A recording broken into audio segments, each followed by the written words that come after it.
Hi guys, Miss Daniels here. We're gonna do some writing today.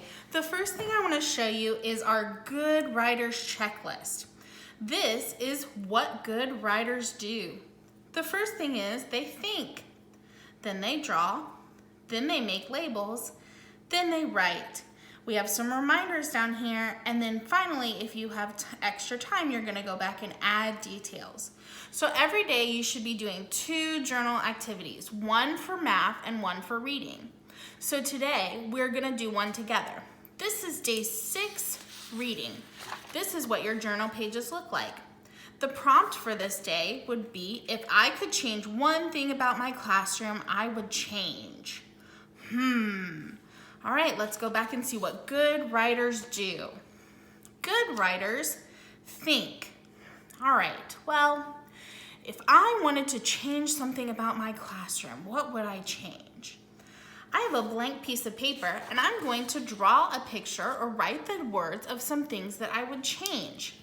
What do I want more of? What do I want less of? I like windows.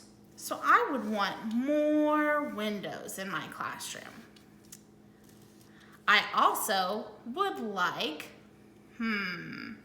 maybe I'd like more toys, like Legos or Play-Doh or any other toy that you might like to see in the classroom.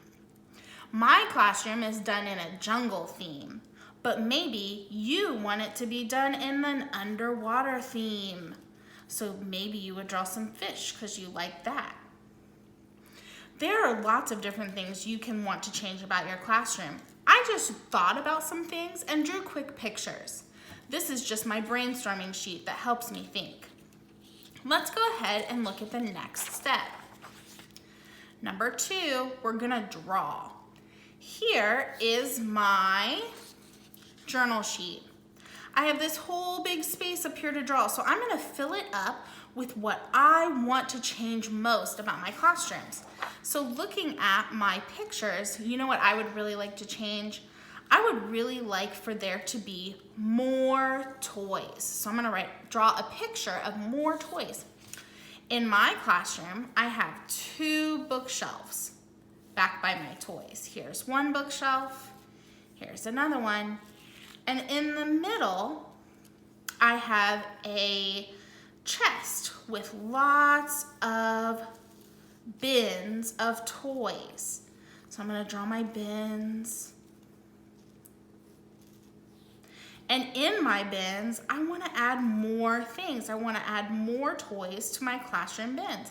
So I can take time and draw things like Legos, or Play-Doh, or anything else that you might want to put in the bins. So the next thing that we're going to do when we're finished drawing our picture is we're going to label. Okay, so here's my picture again. These are shelves. Shelves.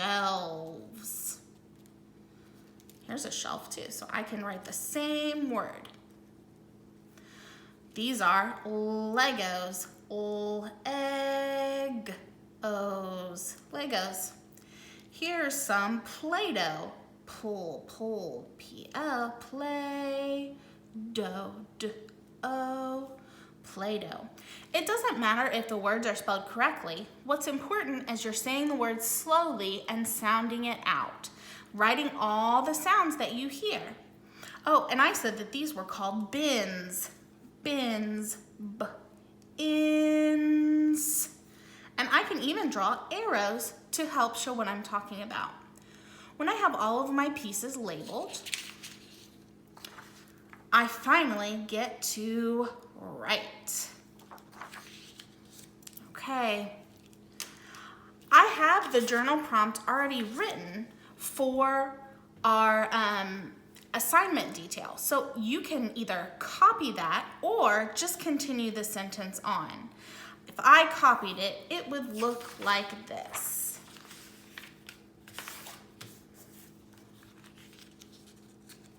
There we go. If I could change one thing about my classroom, I would change the toys. The toys. All right, so I have all my words written. I have my finger spaces between because that's important. I have the uppercase letter at the beginning, and my sentence isn't over yet, so I can't use my punctuation. So I'm gonna add the toys. I'm gonna put my fingers down, the, T-H-E. That's a word wall word or a sight word that you should know. The space, toys, oi, toys. I'm gonna put my punctuation mark at the end. All right, let's go back and look and see if we met all of the steps. I thought, remember I did my brainstorming, I drew my picture, I labeled the names of my toys and the things around it. I wrote, remember I wrote my sentence and added to complete the sentence. I'm gonna look right here at the don't forget section and show you one more paper in a second. All right, so let's look at our writing goals. All right, here is our writing goals. We need to make our words easy to write. I made my words touch the top line and the bottom line if it was supposed to, like the letter L or D, and I kept it below the dotted line if it was a little letter like C or O. I used my finger spaces between my words to make sure that my words weren't touching. I started with a capital letter. Let's take a look. Here's the first letter of my sentence. It's an uppercase I in the word if. End with punctuation. At the end of my sentence, I put a period because this is a telling sentence. I wrote the sounds that I heard in the word. Remember, we also looked for the word the. Well, we found the word the because we knew it was a sight word. And I wrote the word that I heard in toys. Toys.